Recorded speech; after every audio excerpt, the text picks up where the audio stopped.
Good morning, everybody. I'm the Mzansi Indian and I'm here with Broken Slang. So, Broken Slang, bro, how you doing? I'm good, bro. I'm good. I'm good. I'm good. How about you, man?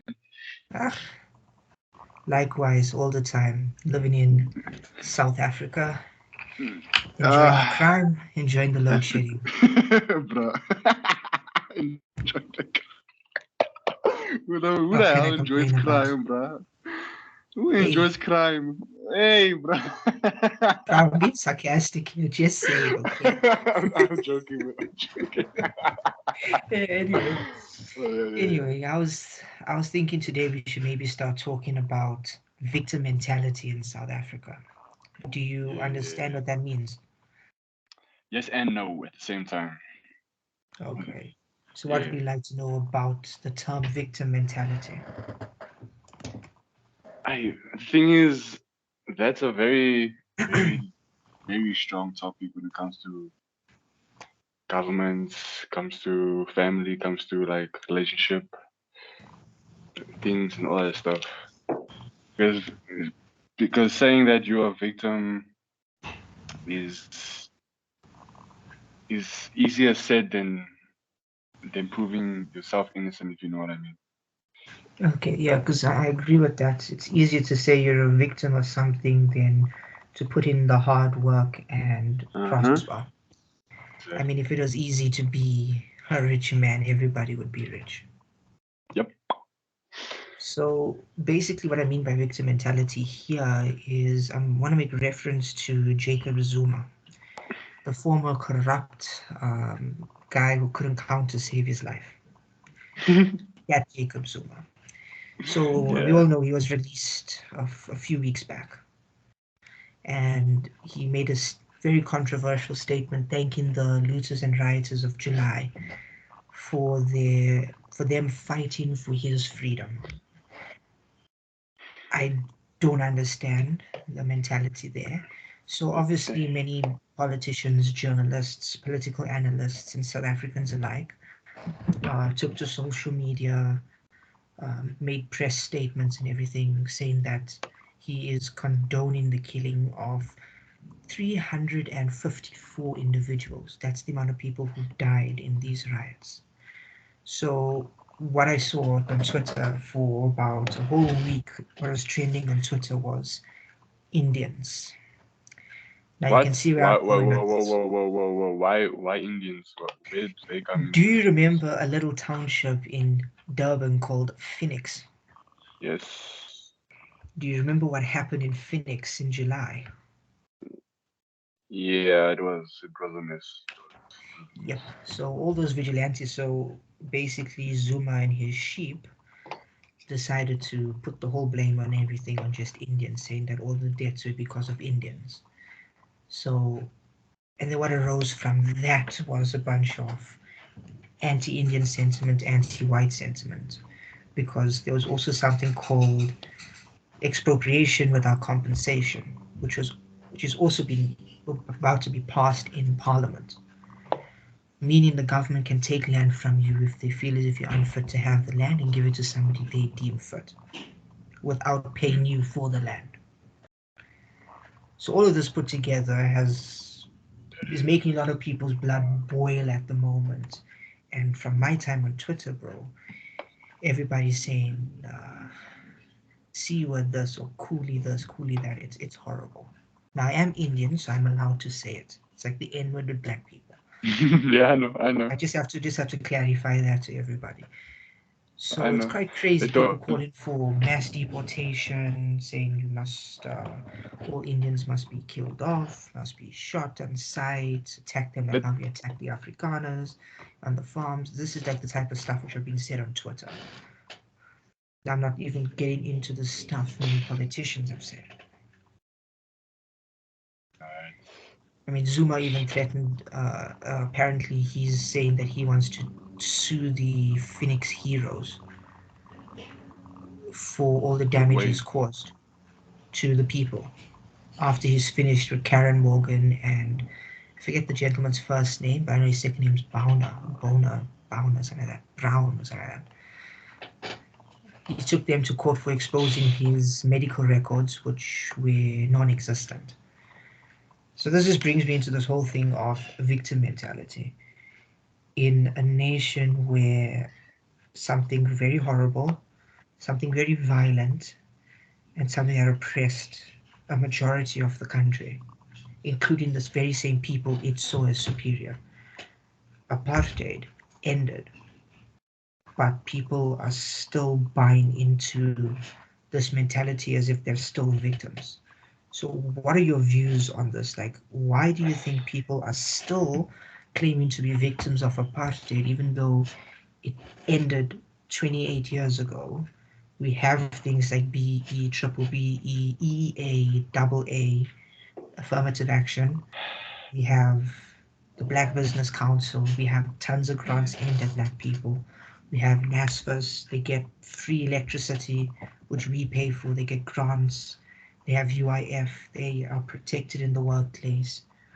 All of that, all for them. They even got to choose the government they want. Why are they still blaming the past?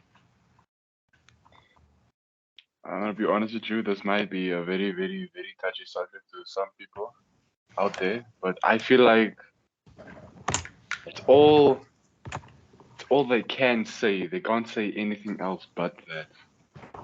They can't think of a very reasonable reason in their mind to think about why would they refer back to the past and facing the present which we are living in now. And that is really messed up. It's like me saying that um I don't know, like my ex girlfriend broke up with me 5 years ago, and I still have a grudge about it. No, no, that's not what the hell, man. That's childish in my eyes. So Yeah. nah, man, that's just wrong. Mm. And what do you think about the statements that media and opposition parties have made against Zuma, calling the July riots one of the worst massacres in inverted commas about um, this I feel July like unrest that happened? I feel like I don't know how to explain it, but like I feel like that's not the worst thing that happened in my eyes when it comes to South Africa. That's not the worst thing. Mm. Let me just There pull is up some stats. Do you know which is the most deadly massacre that South Africa's ever faced? COVID. No, not actually. Not many What people is died it? in COVID. Well, there's something called the Mefakana massacre, which was run by King Dingane, the Zulu king. Okay. What happened was the Zulus attacked anybody who wasn't Zulu, and even Zulus who felt pity for other tribes. So it was mostly an attack on the San the Venda, and the Tswana. It was like basically a full-on war, and one between 1 and 2.5 million people died from that. The reason we don't have an exact number is because a lot of them were either buried in mass graves or burned. Sure. What year was that? It was in the 1800s. I don't remember the exact 1800. year, but it's in the No, 1800s. remember, you said 1800s, right? Yeah. Correct? Then if they complaining about apartheid and victim mentality, then why isn't the Zulus or the Khoisan or the Tswanas or the Sutus complaining about that massacre that happened like years back? I also don't know. Um, Exactly, bro. So which means this, that these yo, these guys are just full of shit. Honestly. yeah, Oh definitely. god. So we look at that, and going through history, there's been wars. There's even been wars fought between the Boers. There's been wars fought between the Tswana and the Boers. There's sorts of people who have fought with each other. You go back to any time in history when humans have existed. There's always been something like slavery, Hmm. something like colonization, where you conquer your enemy. There's always been something like exploitation. And There's the always thing been is, right? And the thing is, right? The thing is about the situation that we are in right now. There will always be violence, bro. And that's what people don't like. That's what people don't want to accept. There will always be violence everywhere you go. Doesn't matter if you in paradise in Europe or Japan living a luxury life, there will always be violence, I verbally, like that you point out mentally. Europe and Japan, because a few months back, the Japanese Prime Minister was assassinated. Oh, oh, oh, oh, oh, oh. Why? Japan have, Why? nobody knows what Why? the motives were. We don't know what the motives were. The The assassin Prime Minister of Japan. was assassinated. He's now the What? former Prime Minister. What made him think it was assassination? Because the man walked up to the Prime Minister with a homemade gun and fired at the Prime Minister point blank. Can I tell you something interesting about the gun laws in Japan? What's up? It is very strict. It's one of the strictest in the world. Nah. It's as strict as a country like New Zealand or Australia. I could tell because this nigga made it homemade. A homemade gun. Went out to the Prime Minister and shot the nigga. Nah, that's bad. That's mad. Yeah. Yeah. And then I want to take you back to 1993, if I remember correctly, in Denmark. Denmark, we all assume, is a very safe nation. Yeah. And there was something called the Nordic Biker War,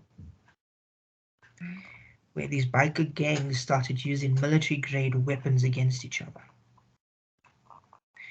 including anti-tank missiles in Denmark.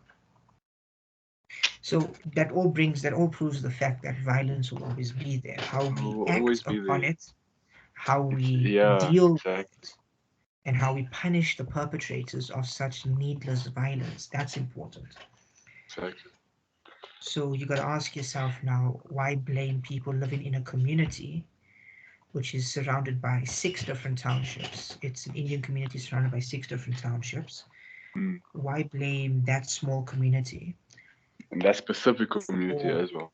Everything, despite the fact that people from outside the community invaded the community, caused damage in the community, and tried to destroy the community. And this is not the first time this community has been attacked. There was an incident in 1985 when Zulu warriors, they call them, attacked this settlement as well as a place called Inanda because Indian businessmen refused to close their shops in protest against apartheid. So what they did, they didn't want to close their shops on that day. Yeah. So it was the ANC, if I remember correctly. It was either the ANC or IFP. One of them, they decided they're going to invade Inanda first. At this time, Inanda was where most of the Indians stayed, and a lot of them stayed with harmony with the Zulu population. Phoenix was just a small homestead with a few houses. So what happens, they attacked Inanda, burned houses, farms, killed families and everything. So all those Indians who lost their homes and belongings in Inanda fled to Phoenix. And when they were in Phoenix, then they started attacking Phoenix, and they were able to defend themselves. I don't remember the exact death toll, but it was quite tragic. And then that's how Phoenix was actually created as a community.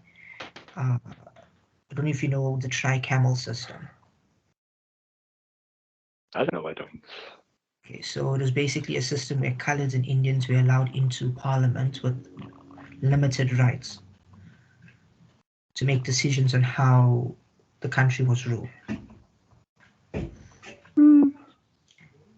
So most Indians and coloreds refused to really participate, or they did participate and use that platform to try and get better facilities for their people as well as fight against the evil system. So there's a gentleman named Raj Bansi, an Indian politician who used his power in the parliament to insist that Phoenix be built as like a refuge. So that's the history of Phoenix, and that's the previous attack. Now you have people who lived through that, either as children or as people fighting for their lives. Mhm. And you have another onset of violence in 2021 where the same thing's happening. People are coming into your community, they're trying to damage things. I mean, mosques and temples and churches were burnt, schools were vandalized, and people were killed. Indians were killed in Verulam and Phoenix by looters with guns. So now put yourself in the shoe of a community member. What would you do? Obviously, you're going to get up, you're going to form barricades, you're going to take whatever weapon you have, and you're going to go there and ensure that you protect yourself. Because you don't want a repeat of something tragic which has happened in the past. So I fail to see Sure, what you. where everything makes sense here to just blame it on an individual group. Do you have any comments on this? Now you said everything that I was going to say, to be honest, because I thing is, I feel like these people must observe more than blame other parties or blame other people, because to say that was this guy's fault or this guy's fault, you have to bring in facts and evidence to prove your statement, because otherwise it's floating on deaf ears. Yeah, and then there's also an argument that some innocent people may have been killed in Phoenix, which I say, you know what might have happened? Because Phoenix is basically like the Indian version of the Cape Flats, filled with I did gangsters. not know that. I did not know that. So a lot of these Shit. gangsters compete with other gangs in Phoenix and outside of Phoenix for drug routes. So some of these people may have either been mistaken for people who were part of those gangs or even people part of these gangs. That's also a possibility. But given the status of our police force, our National Prosecuting Authority and intelligence, we may never know what actually happened because intelligence is horrible. Let me just read something which, a tweet which really got me. This is the whole reason I wanted to start this whole Mm. discussion. So it's Yeah, yeah, somebody yeah, called yeah, yeah. at Maps Show on Twitter.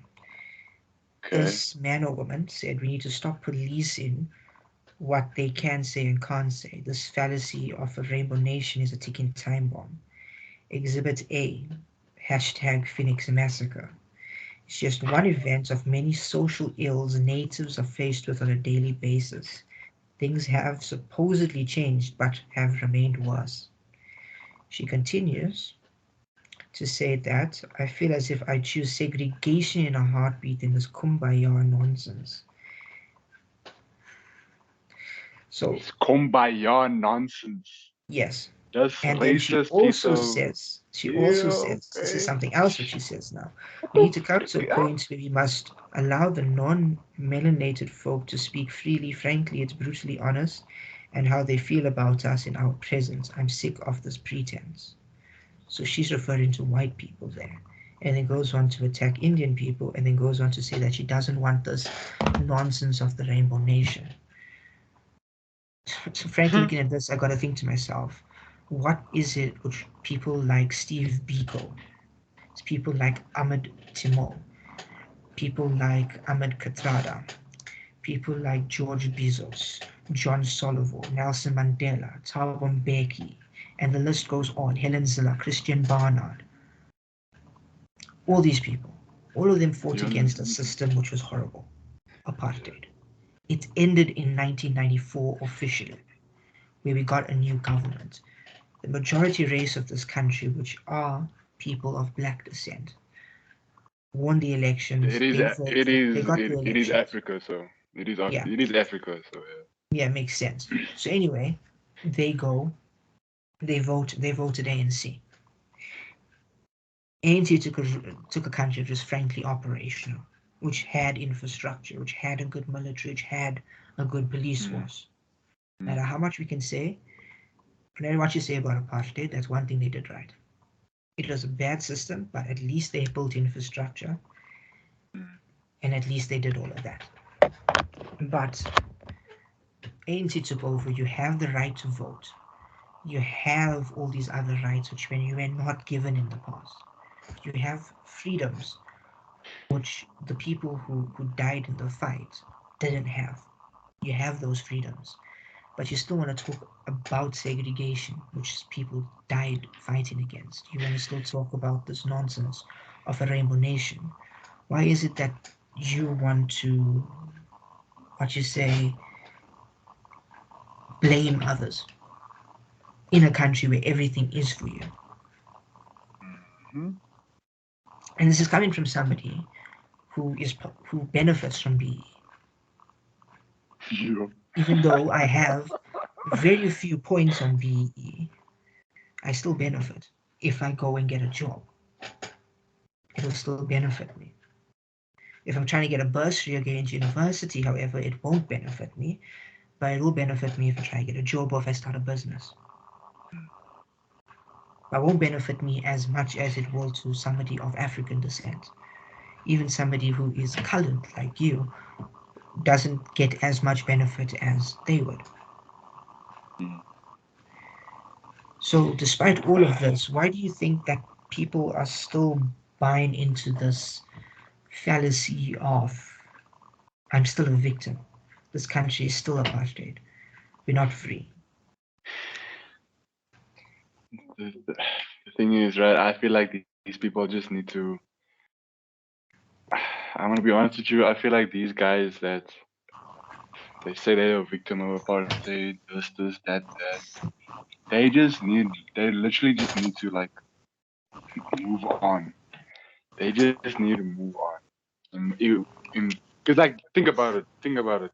If we if we move on from the bad stuff, if we move on from all the trauma, all the bad things in our lives, right? We're gonna move on to a new page, a new clean sheet of page, and it's gonna be Mm-hmm. our choice and our decisions that's gonna reflect on how that page is going to look like in the future. Exactly. The reason why they still not moving on from this is because they don't want to learn. They don't want to move on from this and start a new page because Mm-hmm. the page that they're on right now are victims and who wouldn't want to be a victim? Who wouldn't want to? Obviously, who wouldn't want to have that benefit of saying I'm a victim? It was their fault, not mine. Obviously, but it's holding us back. It's holding us as a human being back, saying that is, oh, it's not them, it's me, or it's not me, it's them. Yeah, Yeah, I agree with you 100. it's holding us back, and they don't realize that if you don't move on from a situation, it's like holding a grudge, right? And holding a grudge is it's poison. It's literally poison, hope. Because if I hold a grudge against you, dude, then it's I'm literally poisoning myself, hoping it will kill you. That's what a grudge is.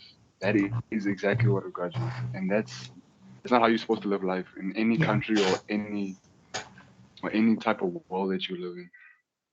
yeah, it's easier to forgive and move on. Exactly, but Turn to over a new forgive, leaf. the thing is about forgiveness. You need to have. Might seem very corny, but you need to have love in your heart, bruh. If you don't have love in your heart, you can't forgive. Yeah, It's a fact. It's a plain fact. I agree with you. So I just want to ask something. And yeah, When we look at the violence in South Africa, when we look at the poverty in South Africa, and we look at this mm, victim mentality a lot of South Africans hold, do yeah, you believe it's something within the, and this is going to be very controversial to say, yeah, do you yeah. think it's something cultural? Or do you think it's something people are raised with due to propaganda fed to them?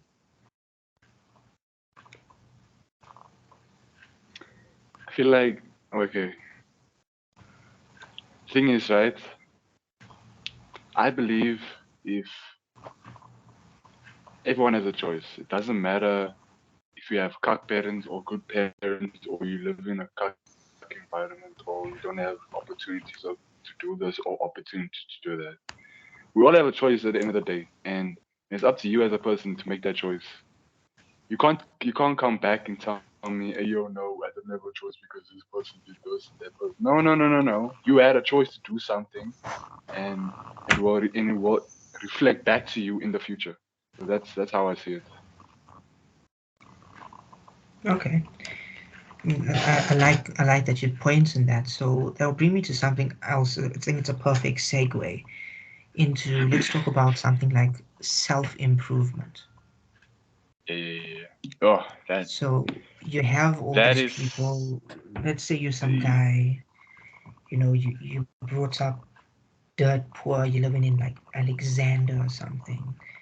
Very violent place, filled with drugs, filled with poverty, very dirty.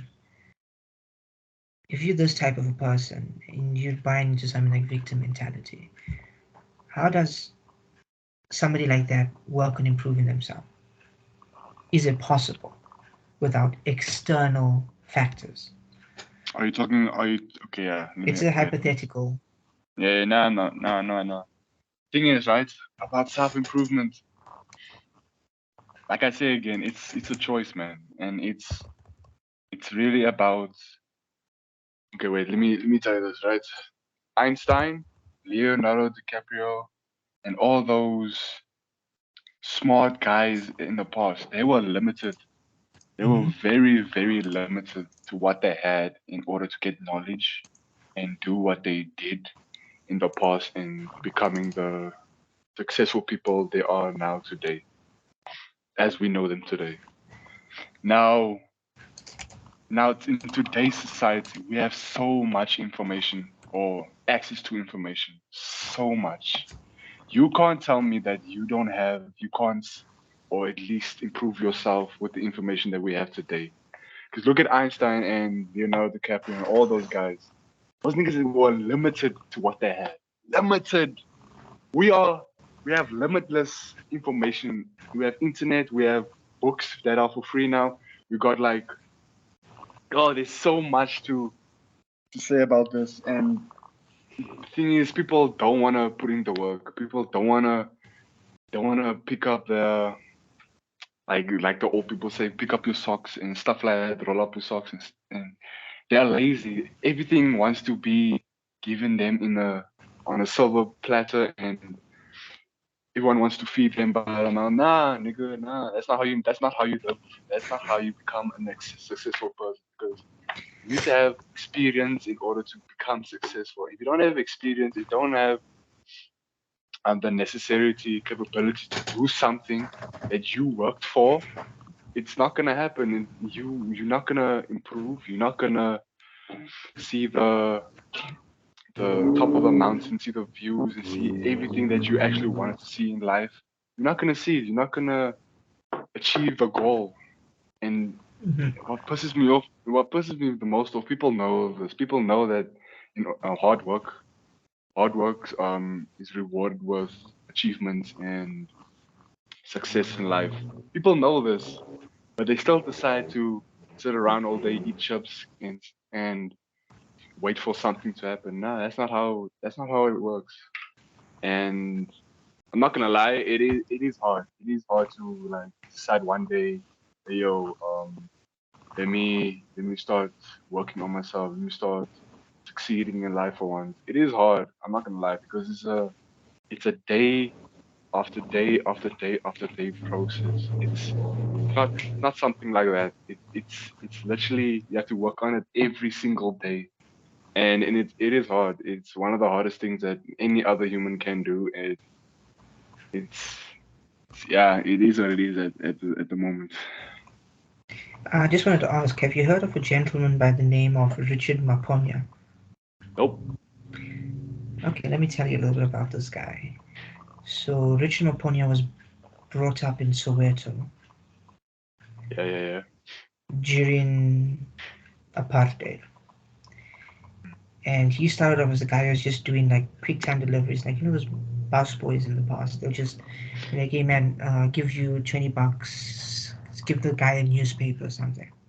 Mm. It's hypothetical. Because he used to do stuff like that, and he ended up starting a bunch of businesses. I don't really remember what type of businesses they were, but he started those businesses and he became a millionaire. Exactly. in an apartheid South Africa. He was even taken to court by the government at the time. And he won the case. His lawyers were Nelson Mandela and someone else, another freedom fighter. I think it was Oliver Tambo. Mm. And then he set up something called the Soweto Parliament, where community members and leaders in the community, as well as business owners, could come together and they could decide how they wanted Soweto to run. He's also responsible for building Maponya Mall, the only mall which wasn't looted in Soweto, That's mad. thanks to a bunch of armed civilians going and protecting that mall. That's smart. That's actually nice. Another guy I like to talk about is a gentleman by the name of Fred Swaniger. Don't know if you've heard of him. Mm-mm. But you know me, I So- don't know these guys. I don't know these South African guys, bro. Oh, this guy is from Sierra Leone. Yeah. So he started something called the ALU, or the African Leadership University, as well as a platform called ALX, a platform I myself used to study. Okay. And so his story goes like this. He grew up in Sierra Leone. Sierra Leone broke into a brutal civil war. He fled from Sierra Leone with his family to Ghana. Ghana. Yes, Ghana broke into a civil war, so he fled to South Africa just after it became a democracy. Then, after he spent a few years in South Africa and then left for Kenya. And in Kenya, Okay. he was able to start the ALU and start ALX. His net worth is about 1.5 billion US dollars. Jesus. So you're telling me a man who grew up in civil war and had to flee from all these countries able to make so much of money? Why? And these are his words, not mine. So I'm basically quoting this guy. He says, "Don't be scared to do hard things, Mm-hmm. because doing hard things make hard people, and hard people or hardened people create good societies." And then I'll go on to another quote which I saw on YouTube. So it goes similar to this: hard men make safe societies. Safe societies breed lazy people. Lazy people make bad societies. Yeah, And we that's can facts. see That is that in today's society. Just look at South Africa. I don't know if you remember the Tembisa riots in August. think so. They were I've heard about protesting it. because they wanted cheaper electricity. I'm like, okay, cool, understandable. You don't want to pay for a lot of electricity, and they also protested the property rates. And that's understandable. You probably don't have enough money left. But you know what they did? Exactly. They went and they burned down the customer care center for Ekhululeni in Tembisa. Then they destroyed a call center owned by a private company. They burned substations, as well as burning a couple of trucks and throwing rocks at cars. And allegedly, one of these rocks put a lady in hospital. They also burned 2 schools. And when 4 people were killed by police who fired live ammunition at them, the whole community cried foul. But does South Africa know about these things, bro? Because honestly, this is now. I can tell you about another incident. There is somebody I follow on Twitter. She calls herself Highway Angel. What she basically does is she finds news on any accident or protest action on the roads throughout South Africa and then gives a warning to people via social media. And I love to look at her feed because just yesterday I saw there was some protest action close to Pretoria, I think it was, and they were burning tires, throwing rocks at cars. Then in a place called Hout Bay, don't know if you know it, in Cape Town. They were also, the taxi drivers were striking or something a few weeks back. They were throwing rocks at people, burning tires and everything. Now, that brings me into what I think about personal improvement. The only time you can improve yourself personally is if you do a bunch of introspection. I'll talk from experience. Introspection. Oh. Look into yourself. I'll talk from experience. You know this as well. It is very difficult to get into university in South Africa as an Indian. You have no idea. Unless I feel you like do extremely well. I feel like the thing is about like getting into like colleges and like getting to like this. My friend told me this. South Africa or no, not South Africa. Universities and colleges or whatever.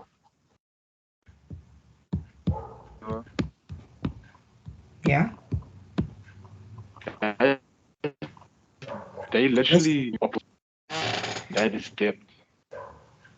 That is depth. Sorry, you broke up there. And then you mentioned you. Yeah. Could you please repeat? But nah, I said like my friend told me, right? Universities and colleges, they give you an opportunity to become successful, right? But it comes at a price, and that is depth. And Yeah. I feel like you just said that Indians have a slim chance of getting into those universities. And now the thing is about that, I feel like they're being selective of who they allow in their schools. Yeah. Yeah, definitely. Because of the success rate of certain races, which is no, it's actually more. I think it's more because of BE. Because if you're looking at successment, what do you call this, ratios or whatever, you'll find that your students of Asian descent usually do much better. I'm the exception, trust me. That is mad. Because unless you do very, very well in school, like when I say very well, I mean like you must be 90s. You'd be very difficult. I'll tell you something. I signed up to UNISA to do a criminology course. Yeah, you told me. And they accepted me completely. A day before I was supposed to start officially, they told me I was rejected. But then before that, I was studying something else at another university. It was a college, private college. And I had someone who backed me. There's a company. I can't specify names here for legal purposes. And they stepped out because of COVID and everything. So I tried to find other bursaries. And a few of the bursaries I went for, they told me immediately, like, we're not looking for any Indians. We met our Indian quota. Or they would tell me that they're not looking for Indians. They only want coloreds and Africans. What? They were directly telling you, I went to, my ex-high school. Nah, whoa. You telling me those niggas literally said, nah. I don't want no flavor in my life. I only want colored chocolate and dark chocolate. Nah.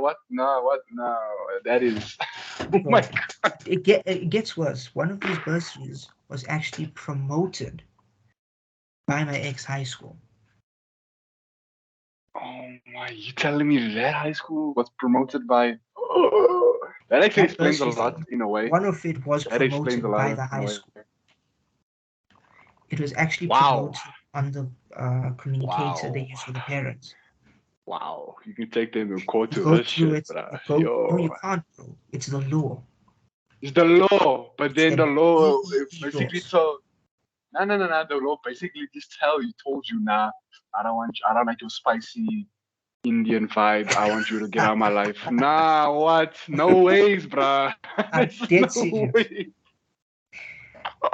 I'll tell you another story which my parents That is told me from crazy. a specialist they visited. It was in the health profession. She told him a story of her nephew who also wanted to get into the health field. He did very well in school. She's a white Yeah. lady. Huh? And her nephew, he did very well in school, got 90s and everything. And he was accepted into, I think it was UP. Don't quote me on this. It was one of the universities. I think it was UP. And he couldn't get a bursary. And he couldn't get NSFAS funding. Okay. So what he did is he applied overseas in Canada. And he was able to get into a Canadian university with a full bursary and study. Wow. He became a That's nice. neurosurgeon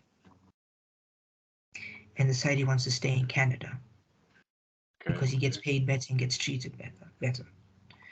Mm. So doesn't this sound a little bit like a reverse Oh apartness? my goodness. I can see where you're coming from, but in a way, It's not I as don't. bad. We Yeah, can go there. I know, but in my eyes, not a lot of people from like not a lot of people will be accepted into Europe or North America or Asia. Not a lot of people will be accepted when it comes to like those people going into the universities and stuff like that. Because what It's I've very learned is, prestigious. yeah, what I learned was people are very strict on cultural things, very strict. And if they find out that you're not a Canadian or like a fresh American or this, that, they're gonna look at you in some type of way and like say, nah, even though you have 90s, this, 90s, that, they might say yes, or they might ask you to come to an interview into their country and university and ask you some questions. They might, Canada yes, is not but like that. I don't know Canada, so I wouldn't know if they do it or Yeah, not. I know in America they have a quota they take off international students a lot of the times. But it also depends on how conservative the state is. Yeah. Like if it's Tennessee or something, they want to take more Americans than any foreigners. If it's California or Washington, very liberal, they'll take more, they're more open to taking international students. They're not as, dare I say, xenophobic.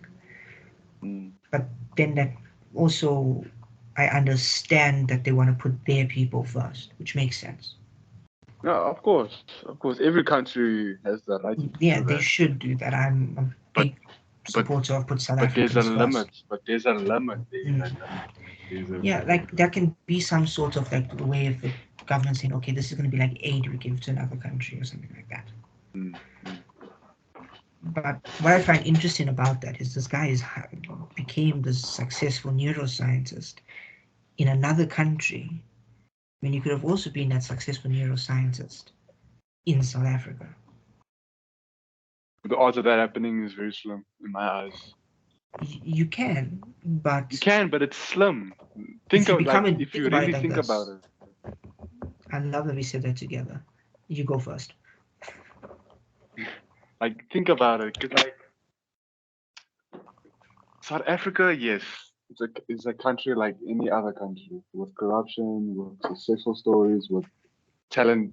We have people with major talents in our country, but we are very limited of what we can do and what we cannot do due to the country's policies and, like you say, BEE rules and stuff like that.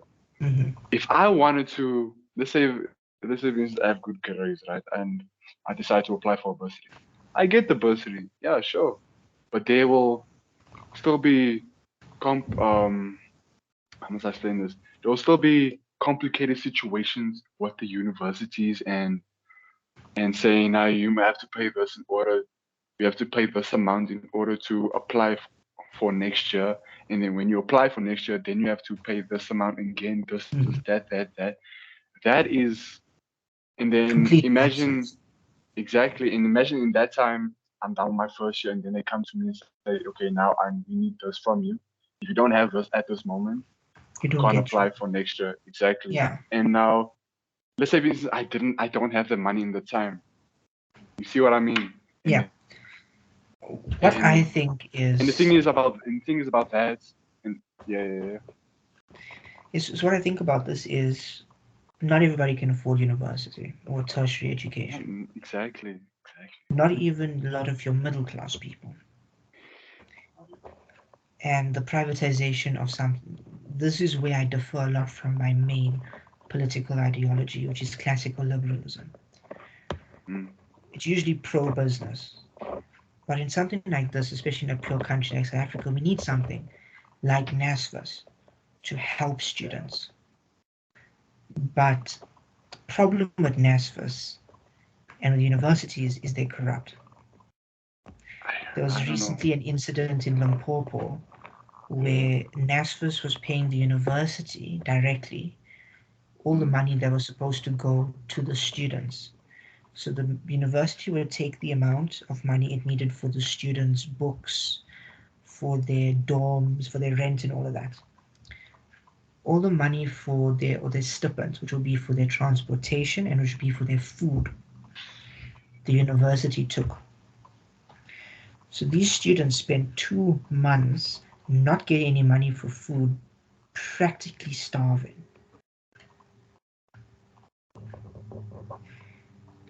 And when they reported it, nothing happened. The only time people did something was when they burnt the security, the entrance to the university.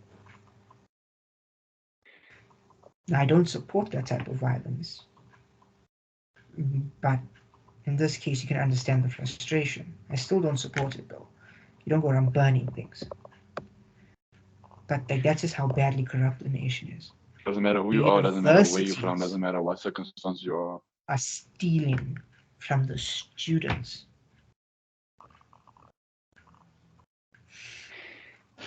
So we can talk about this thing like self-improvement, but do you think there's a limit? Like, if you, let's say you're a really good businessman, your business is successful, and you've been able to improve yourself that much, what then happens if your business suddenly gets burnt down by a bunch of protesters, or load shedding or something ruins your business? What happens there? Do you buy into victim mentality for that because you are technically a victim of poor governance, or how do you improve yourself in that? I'm not gonna lie, this might sound very, very stupid, but just you have to man up and start over again, dude. Because that's life. That is life, bro. It's That unpredictable. is life. It's unpredictable. Something like this can just happen. And the thing is about life. If you don't, life will hit you so hard in the balls or in the stomach or whatever, wherever you like it. Maybe you And like it's it. whatever. Bruh, I don't want it anywhere It there. doesn't. It doesn't matter. Like it's a very popular saying. What I'm about to say, bro. It's life can hit you hard. It's up to you if you want to get up or not, bro. It's basically grit. How many times can you get knocked down and get back up?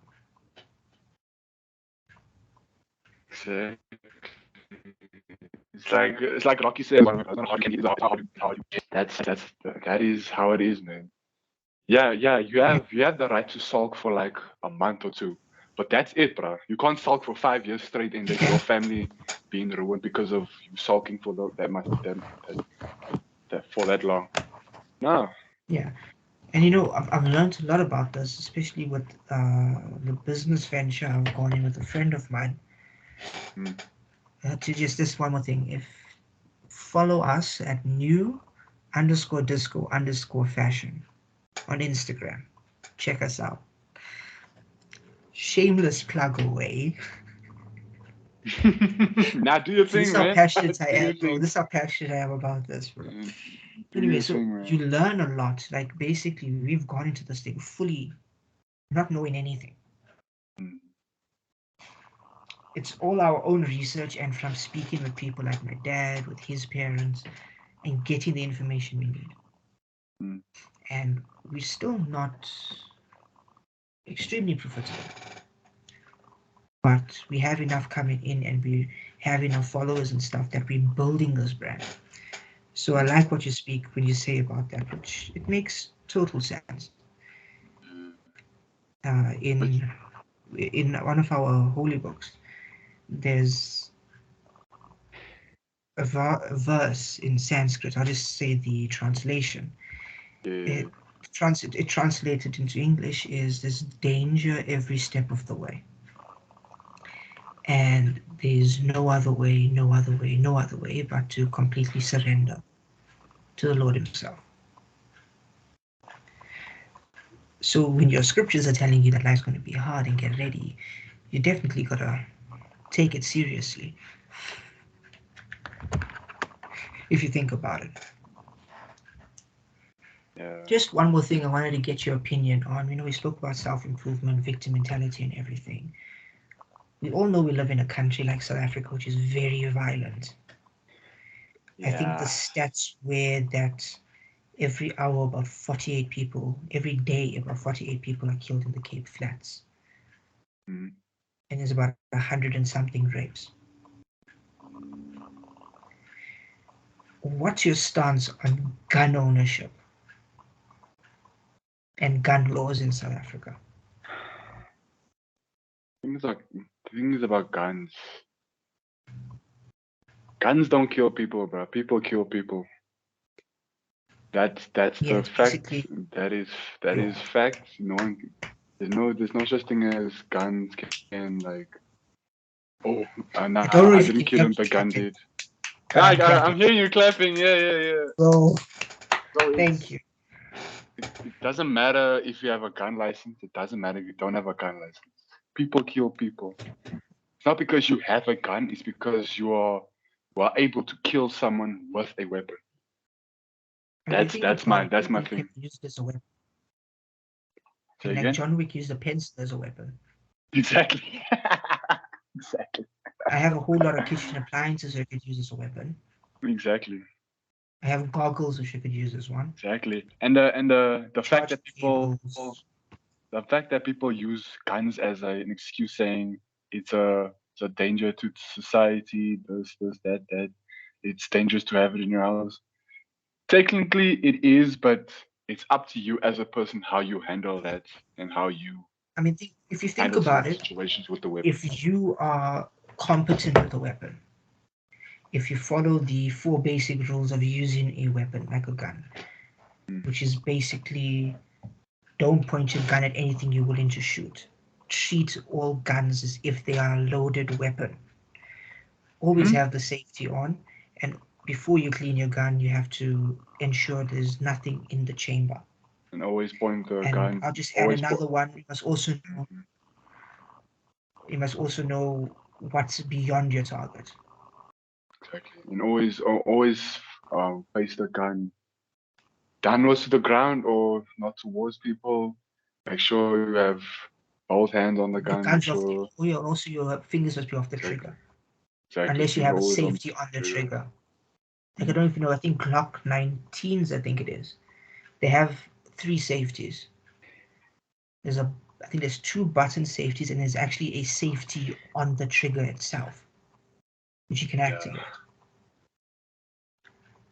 Very cool. Because what I hear a lot with people against gun control is if you make it harder to get a gun, people won't have the gun and they won't be able to use it to hurt people. I have 4 examples of how that doesn't work. First Okay. one, Japan. The Prime Minister. Yep. You Man can't made own a his gun, own but you can gun. make your own. He Man made made it his with own everything he could gun. find. He made his own black powder. That's He made his mad. own black powder. You know what black powder is, right? Yeah, it's gunpowder. Okay. You know how to make it. Nah. Well, I know how to make it. I won't say it over here, I but don't. you can make Don't. it with. You basically can just get household things. Hmm. He used ball bearings as projectile, which guess where he got it from? His hardware store. He used 2 PVC pipes to hold everything. Where did he get that from? His local hardware store. 3 planks of wood to hold it together. Again, hardware store. And he had a charge from those big rectangle batteries. Hmm. He used those just to light everything. Where he got that from? You guessed it, his local hardware store. Another example of a place where gun control doesn't work is Mexico. We all know how violent Mexico is. Yeah. And the gun control laws in Mexico are very strict. Yet the Sometimes cartels hard to have military believe. grade weapons. That is hard to believe sometimes. So. Another example is the Nordic region of the world. I would exclude Denmark and Norway because they have fairly limited, like light gun laws. But during the Nordic bike war, it was much stricter. And all they had to do is break into military compounds to steal weapons. And the last case study you want to look at is South Africa itself. In South Africa, it is illegal to own a fully automatic weapon unless you are army or police. Did you know that? No, I did not. If you're in security, you cannot own a fully automatic weapon unless you get very special permission. Whoa. Okay, I'll keep that in mind next time. Okay. Okay. Cheers. Do you know what types of weapons it is close to impossible to get as a South African? Unless you have either a collector's license or you have a PSIRA certificate, which shows you are competent with these types of weapons. I'm talking about AK-47s and AR-15s. Those are hard to get. Yes, if you are a normal citizen. It's kind of hard to believe. But let's think about this. What guns are the hijackers using? 9mm. Nope. What? 7.62 AK-47s. Oh my god. Fully automatic AK-47s. Oh my goodness. There was recently a raid in Northwest. They recovered close to 60 individual AK-47s at a Zamazama camp. They found grenades. And they found enough C4 to probably blow up half of Johannesburg. I'm exaggerating here, let me. Yeah. Okay? That's mad. Can you buy C4 in South Africa legally? No, not legally. No, you can't. Can't. You can buy dynamite and you can buy gel caps for your mining, but that's highly regulated. Another thing which I like to say is it is illegal to do drugs like cocaine, ecstasy, heroin, all of that. But people are still dying of overdoses. When you regulate something, you'll always notice the criminal gangs take it over and they make it violent. The criminals will always have weapons to use against police and civilians. But if you restrict your civilians from getting those weapons, your civilians will always be victims to these criminals. Tyranny wins, if you look at it like that. So my other thing then, when it comes to gun ownership and stuff, is if you use it in self-defense, will you? No. If you use it in self-defense, you are still. Wait, let me say this right.